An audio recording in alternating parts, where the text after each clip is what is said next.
Welcome on board. This is Camnet Main News, the top stories. Bar and nightclub owners seek police permission to protest. Freedom Way, Auto World, gutted. And Chipenzi advocates for death penalty for corruption. In international news, Mutharika ready to accept the outcome in the Malawi presidential election.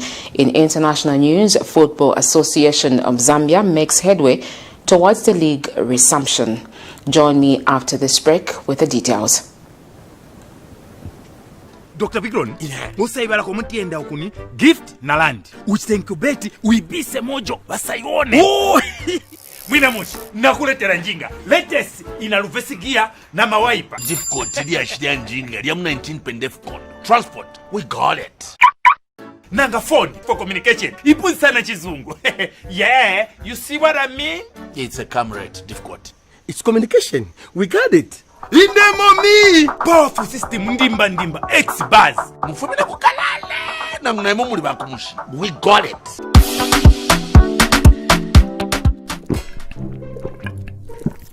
Yo Bikron, utole noleta nchemfule mungani.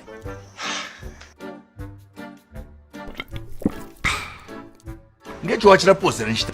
1, 2, 3. Both of you. Kabala ngempang. Don't be stupid.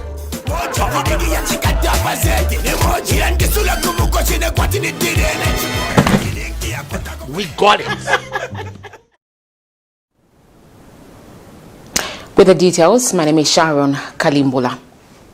ZESCO's intentions to roll out smart meters which will allow the utility company to remotely switch off some appliances in households as part of the load management has received some resistance from some stakeholders. The National Democratic Congress, NDC, for example, has advised the utility company to consider investing more in power generation as opposed to the method it wants to implement. We have the details in this report. Imagine wanting to iron your clothes and power is taken away. Well, that might start happening. Zambia's power utility company ZESCO Limited will soon roll out smart meters which will allow the utility company to remotely switch off some appliances in households as part of load management. According to a statement from ZESCO Managing Director Victor Mundende, the project will cost about $40 million United States dollars and will help with load management and sharing of power by the utility company. He says the start of the project is only awaiting approval from the Zambia Public Procurement Authority, ZPPA. Commenting on the matter is National Democratic Congress Party spokesperson Savoy Imboyela, who says ZESCO's smart meters project is unsmart. Well, first and foremost, I think it's very, very unfortunate. And to me, these meters, I wouldn't even call them smart. To me, they're very unsmart meters, you know, because each and every business thrives from having as many clients as possible. But shockingly, ZESCO always wants us to use as less power as possible. And now they've come up with this whereby they're going to be they're going to be shutting down our electricals, you know, from whichever point they'll be at. You know, suppose they shut down something that you're really using, that you really need at that particular moment in time. You know, so it's very, very unfortunate that it has come to this. And as ZESCO, they should be working at ways of improving, you know, power. They should be working at ways of ensuring that we have enough power all over the country. But they're now working at ways of ensuring that we have less power. They've been telling us for the past few years to say they're making investments, and now we've been waiting actually right now for the curfew gauge that when it opens up, it will cover for so much, and there'll be load shedding will be a thing of the past. That's what they've been promising us. So it's actually very, very shocking, you know. And if you look at even the smart meters that they're talking about, I saw the huge amount that they talked about, you know, that they're going to spend so much just to buy these things. Are they telling me that they should not have used the same money to put back, you know, in investing what should be used to double or triple the kind of the amount of power that we have at the moment? So for me, really, I think this is a very, very sad situation. And if it's possible, if they have not yet bought their unsmart meters, I think it's important that they don't. Ms. Imboyela added the utility company must work on trying to increase electricity generation and not preventing people from using electronic appliances. Your own electricity units, you might be subjected on how you will be using them. The current intense load shedding of between 8 to 12 hours is expected to continue until September. Constance Mwemba reporting for Camnet TV News, Lusaka. Governance, Elections, Advocacy and Research Services Initiative, GIA's Executive Director, McDonough Jupenzi, says it is high time that the country considered putting in place stiffer laws to deter corruption. Mr. Jupenzi has since advocated for death sentence for anyone found guilty of corruption. He notes with sadness that the country has continued to be robbed of the much-needed wealth by a few selfish individuals at the expense of the ordinary citizens. Mr. Jupenzi's comments comes in the wake of the arrest of Health Minister Dr. Chitalu Chilufya by the Anti-Corruption Commission ACC on the 4 counts of corruption.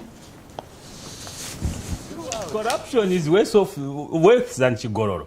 Corruption has killed many people in this country. Corruption has made many young people not to go to school. Corruption has made young people not to be employed, because you have to corrupt somebody in order to get employed. And this corruption has made other people very rich and cantankerous from corruption. So we cannot be so proud. And that's why someone was moving a motion in Parliament to say, let this corruption be a non-bearable offense. 2, let it be a death penalty, so that whoever is convicted of corruption must be sentenced to death.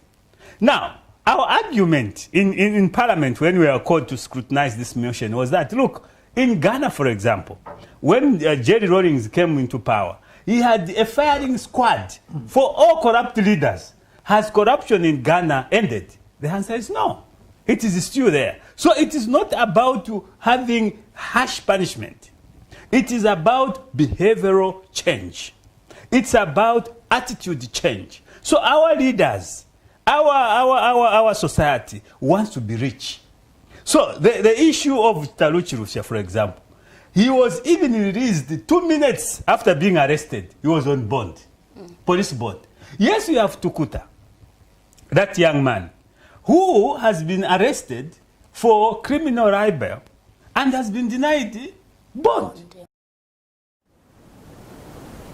On a sad note, the South African National Defence Force has held a send-off ceremony for the late Zambia Air Force Major Moma Chidokoe Mwale at the late funeral parlor in Johannesburg, South Africa. The ceremony was attended by SANDF officers and some family members of the deceased. Zambia's High Commissioner to South Africa, Major General Jackson Miti, led the members of staff from the Zambian High Commission, who concluded Defense Attachés Brigadier General Joseph Chewe, Councillor Health Dr. Priscilla Zulu, in paying their respects. Others present were Father Harrison Molenga and Brother Thompson Imali from the Catholic community. General Miti expressed heartfelt condolences to the deceased family and wished them God's strength during this difficult moment. Major Mwale died on the 23rd of June 2020 whilst on duty in South Africa. This is contained in a statement issued by First Secretary for Press and Public Relations at the Zambian Embassy in South Africa, Naomi Nyawali. The Zambia Alliance for Women has called on the government to work on the road network in Nabuyunji and other areas in Mombwa district to enable farmers to transport their produce to the markets. ZAW Executive Director Eda Chimia states that the farmers in rural areas have great potential that must be unlocked for the national economic growth to be attained. Ms. Chimia has also bemoaned the lack of water in the area that has kept on hindering farmers from producing much, as well as the lack of health facilities that has led to maternal death. And Nangoma village headman Bernard Musantu has called on the government to put up boreholes in the area to aid in farming, as the place has no water. The people in the area do not even have a proper school. Most of them, they do not have water. So most of them are keen to do gardening, but they can only do so much because there are no boreholes. If they are there, they are very inadequate, and they do not manage to cover everybody. So there's a challenge of water. There's a challenge of the road network. There is also a challenge of health facilities. We've had people even dying because the only clinic is at Nangoma, in Nangoma, and Nangoma is so many kilometers away from Nabuyuni.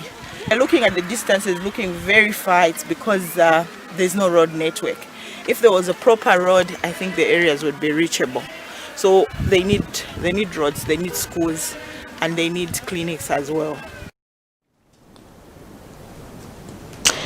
The Bars and Nightclub Owners Association has officially written to the Zambia Police Service to notify them of their impending protests over the continued closure of bars. Association Secretary General Edmond Lefuekelo says the decision to continue keeping bars and nightclub closed is financial drain on any families who depend on such businesses. And as such, Mr. Lefuekelo says government is punishing them while allowing foreign-operated bars and nightclubs to continue operating. President Edgar Lungu, in his last national address, said bars and nightclubs remain closed until the cold season is over. We have written to the IG, informing of we want to hold a peaceful protest. What we want to achieve from the protest is we are presenting a petition to the head of state. Maybe we are thinking maybe he is being misinformed. He doesn't know truly the plight the bars and nightclub owners what we are going through right now. He thinks maybe that 10 billion kwacha which was released, the BOZ stimulus package, he thinks maybe the president might think that bars and nightclub owners have benefited, but we want to tell him not even a single bar and nightclub has benefited from that COVID-19. BOZ released that money to commercial banks. Commercial banks, I think, gave it to big businesses. So maybe there are all these things which the president may not be aware. So we shouldn't be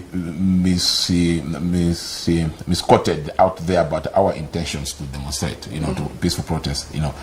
Our association, the Bars and Nightclubs Owners Association of Zambia, actually, I think it cuts through a broad section of people.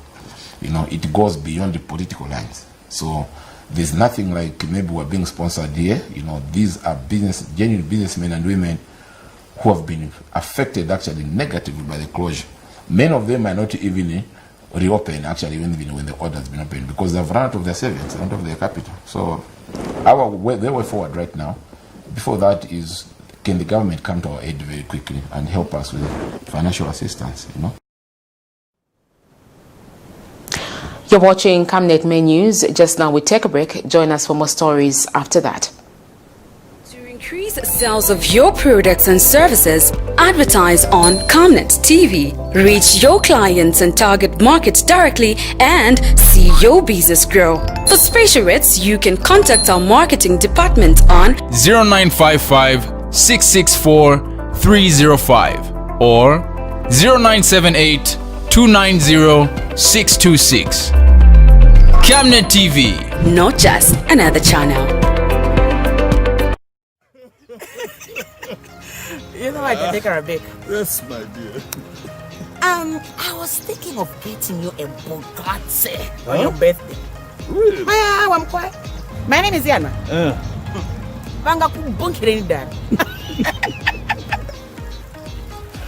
Don't worry.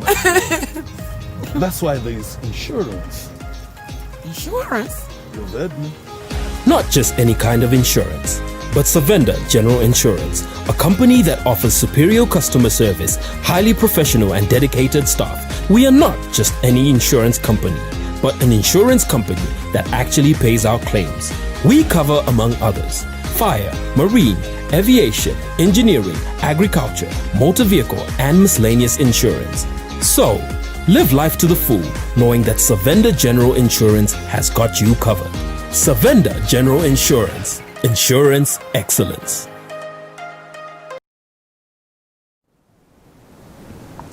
Welcome back. We continue with the rest of the news.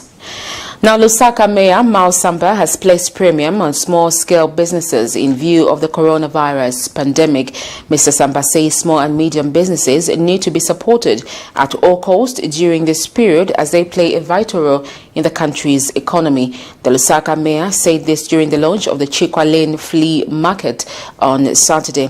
Meanwhile, Ministry of Tourism Principal Arts and Cultural Officer Kandai Chilongo says such markets are a plus in a quest to boost tourism.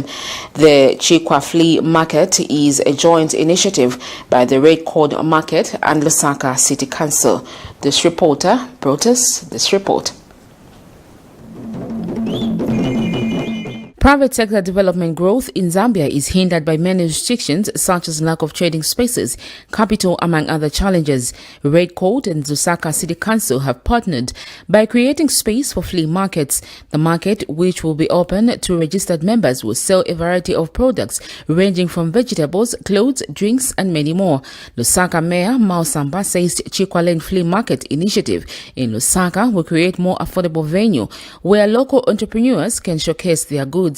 The mayor notes with gratitude that the market will also help people get their feet on the ground with the effects of COVID-19. For our local entrepreneurs to showcase their goods, I, as the city father, feel this is a great enrichment to our beautiful city of Lusaka, and I'm therefore looking forward to witnessing the positive outcome of this initiative that it will bring. Successful trading businesses have the potential to positively affect the development of our nation and of our city. There is need in the city for markets of this nature that will enable upcoming small and medium-sized SMEs to trade in an up market. Considering the financial challenges most traders face when beginning their business ventures, such as the high cost of trading space, it is important to find places of trade that enable one to make profit even when beginning their businesses. I feel that Red Coat Chikwa Lane Flea Market is a good place to do so. I think Lusaka, we are changing the way we are doing things. And Zambia Development Agency representative Mukula Makasa says such partnerships are great for the growth of the small and medium enterprises in the country. Mr. Makasa says Zambia has a huge population of the informal sector whose livelihood depend on small businesses. He says ZDA encourages such entrepreneurs. Gives an opportunity for entrepreneurs to interact and to interface with the market. Any trade opportunity needs to be harnessed and utilized by entrepreneurs to expose themselves, to market themselves, to promote themselves. It's an exhibition opportunity. So this is a splendid opportunity, and you know where it's located. You've got roads both sides, so you're like on an island. There are curious drivers passing, they'll stop, have a glimpse, they may actually even get something. Meanwhile, Ministry of Tourism says the flea markets are good for tourism. The ministry is hopeful that the market will help tell the story of the people of Lusaka. We'd like to appreciate this initiative, and more so that we are promoting local tourism. And then just to start with us from here, this market will go a long way, and we really appreciate that it's come to fruition. But we take advantage, the youth that are involved in all different type of businesses, to take an opportunity or rather chance to access the 30 million that was announced by His Excellency, the President of the Republic of Zambia, that let us empower our own, and the youth, all of us, I think they are in the same range of the age. Sharon Kalimbula, Camnet News, Lusaka. The Zambia National Farmers Union, ZNFU, says the forests around Mombwa's Kapyanga area of Central Province are diminishing at an alarming rate as deforestation for charcoal fuel purposes runs relentlessly. A visit by the union to the area this week found an advocative spectra where areas that were once farming domains are now mere open bush with no crop or farming activities to talk about. The union has revealed that the buildings are also mushrooming in what used to be a forest reserve north of Kapyanga, while agricultural activities have dwindled. According to a statement made available to Camnet TV by ZNFU Public Relations Officer Kelvin Calais, farmers spoken to by the union say they have to walk long distances to conduct crop cultivation as the land nearby has been acidic and the crops struggle to grow. The farmers have also complained that the land where they are conducting crop cultivation activities is being turned into private land by unknown individuals, putting up structures and claiming to have title to the land while pushing farmers away out of those areas. Farmers are now fearful of the continued poor rainfall due to the reckless cutting down of trees, which has left open and fertile bushes, caused farmers to relocate their farming activities. Zambia has been elected as the third vice president of the International Civil Aviation Organization Council. The council, through its sub-council fighting the coronavirus disease, has since incorporated a Zambian Vincent Mwale in its coordinating team. The sub-council's main objective are to determine the impact of COVID-19 pandemic on the African civil aviation industry. Among other objectives are to develop a comprehensive post-COVID-19 recovery strategy that will identify opportunities towards a stable and sustainable recovery for the African civil aviation sector. The high-level task force on COVID-19 recovery initiatives for African civil aviation, known as COVID-19 Recovery Task Force, was established under the authority of the African Union Commission. As you may all be aware, in October last year, at the 40th ICAO Assembly in Montreal, Canada, Zambia was elected to the Council for the first time. Today, 26th June 2020, is yet another historical moment for the Republic of Zambia and SADC for being elected as the third Vice President of the ICAO Council here in Montreal, Canada. I am highly indebted to His Excellency Dr. Edgar Chagwalungu, President of the Republic of Zambia, for the continuous support of my office. To the President of the Republic, I wish to say thank you for the vision and the government's relentless commitment to transforming the aviation sector in Zambia. Thank you and congratulations, Mr. President, for reopening the international airports. This will undoubtedly assist in the economic recovery of the country. Let me also seize this opportunity to thank the Zambian Minister of Transport and Communication, Honorable Mutotwe Kafwaya, and the Permanent Secretary Engineer Mishak Longo for their professional guidance and support. The University of Zambia The University Teaching Hospital, UTH, has continued to observe the Keep Zambia Clean, Green and Healthy campaign. On Saturday, Chief Nursing Officer Judith Orbison led other staff in cleaning the emergency ward.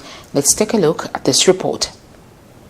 Cleanliness is next to godliness. The saying, once fully applied, has the potential to prevent diseases that may come with dirt surroundings. Close to 2 years ago, President Edgar Lungu declared every last Saturday of each month as a cleaning day, which he called the Keep Zambia Clean, Green and Healthy campaign. Since then, business entities and other institutions are to close for purposes of cleaning up to 10 hours in the morning. Today, the University of Zambia Emergency Department and Urgent Care took time to clean the ward for purposes of creating a livable environment for the patients.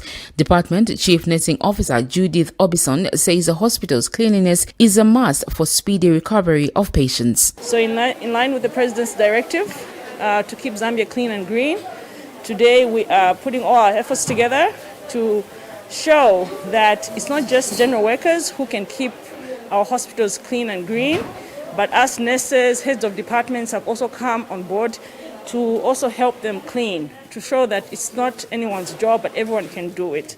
So hence we're doing massive cleaning everywhere else. It's not that we don't clean every day, we actually do clean all the time. But today it's different because all hands are on deck helping with cleaning. Sharon Kalimbula, Camnet News, Lusaka. Auto World shop along Freedom Way in Lusaka has been gutted.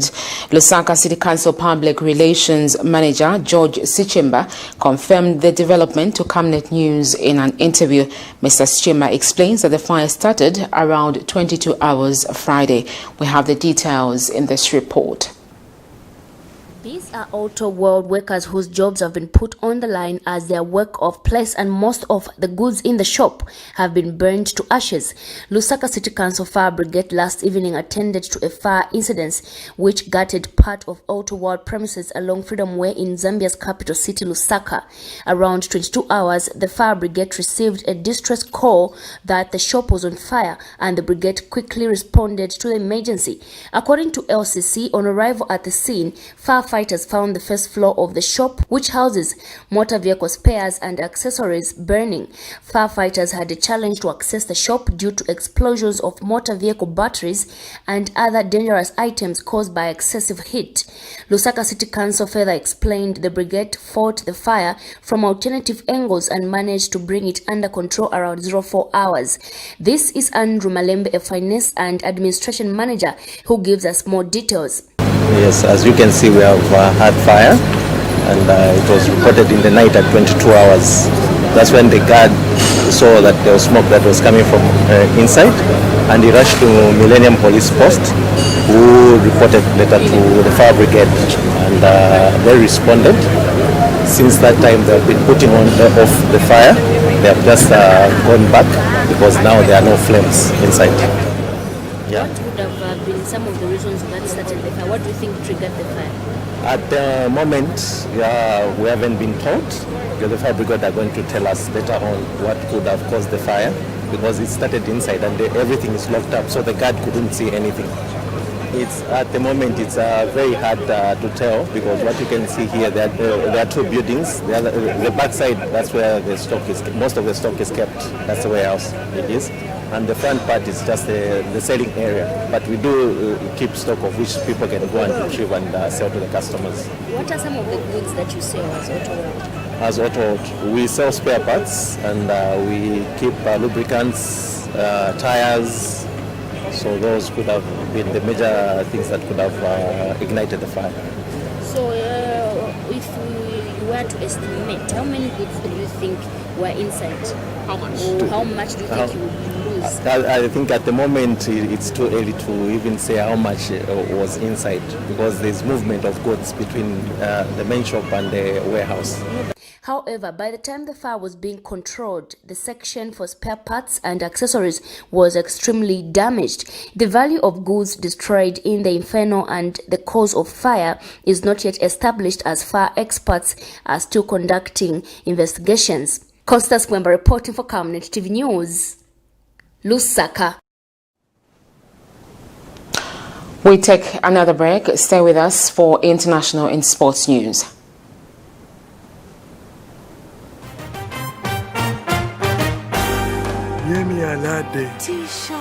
Can I have that meal over there? And I really want that crisp, fresh apple taste in the garden. Can I have happy apple? I think I'll have my big bite 2 meal with happy waziwaka. Give us your Enjoy an appetizing big bite meal with an happy drink of your choice. A meal is not a meal without an happy drink. And now introducing Happy in a can. Stay home, stay safe. Times have changed. With the advent of the coronavirus, Lusaka Water Supply and Sanitation Company would like to advise its esteemed customers to avoid visiting crowded places. You don't have to move to pay your water bill. You can do it in the convenience of your home. You can pay your water bills through Zanaco Zapit, Stanbic Bank, Standard Chartered Bank, and FNB. You can also use Airtel, MTN, and Zamtel Kwacha mobile money transfer services. For any inquiries to report a fault, please contact our customer service on +260 211 251 571, +260 975 618 618, and toll-free line 5957, Zamtel only. You can also simply email customer service@lwsc.com. This public announcement is brought to you by the Lusaka Water Supply and Sanitation Company. Water is life. Sanitation is health. Thank you so much for staying with us. We now look at international stories. President Peter Mutharika, who was the torch bearer for the DPP-UDF alliance during the court-sanctioned fresh presidential elections, has called upon all Democratic Progressive Party followers to remain calm as the country awaits final official results to be announced by the Malawi Electoral Commission MEC on Saturday. President Mutharika, through his running mate Atupele Muluzi, has also disclosed that he will accept the outcome of the results. Meanwhile, Mutharika has advised Malawans to ignore social media reports about the winner of the elections, saying MEC is the only eligible institution to announce the official results. And official results indicate that Dr. Lazarus Chikwera of Malawi Congress Party was headed for victory. MEC is expected to announce official results on Saturday, 27th of June 2020. We now look at sports news. The Football Association of Zambia FAZ has announced that it will be meeting all Super League and National Division 1 club next week to discuss the resumption of the Football League in the country. FAZ General Secretary Adrian Kashala says this follows the announcement by President Edgar Lungu that football can resume in July, subject to adherence of the Ministry of Health guidelines. Mr. Kashala says FAZ will meet clubs in Lusaka Tuesday, while the Copperbelt will host the caucus on Wednesday for teams on the northern half of the country. The meeting will be concretized the measures that the clubs are expected to undertake in the build-up to the reopening of the season. The General Secretary says teams can start training in small groups on July 1st, 2020, while observing guidelines that have been availed to them. Kashala says the league is tentatively set to kick off on July 18th, 2020. This is according to a statement issued to Camnet News by Football Association of Zambia Communications Manager Sydney Mungala. Well, that sporting item brings us to the end of our news. But before we go, the headlines once again. Bars and nightclub owners seek police permission to protest. Jibenzi advocates for death penalty for corruption. And Freedomway Auto World gutted. In international news, Mutharika ready to accept the outcome in the Malawi presidential rerun. In sports news, FAZ makes headway towards league resumption. We now look at the Camnet News verse for the day, and it's coming from the book of Leviticus 19 verse 15, and it reads, "You shall not do injustice in judgment, you shall not be partial to the poor, nor show a preference for the great, but judge your neighbor fairly." Well, that's all we could accommodate for you on the news desk. Just now, we have a reminder for you. We're still in the COVID season, so remember to mask up and use hand sanitizers. Thank you so much for watching. My name is Sharon Kalimbula. Once again, keep watching.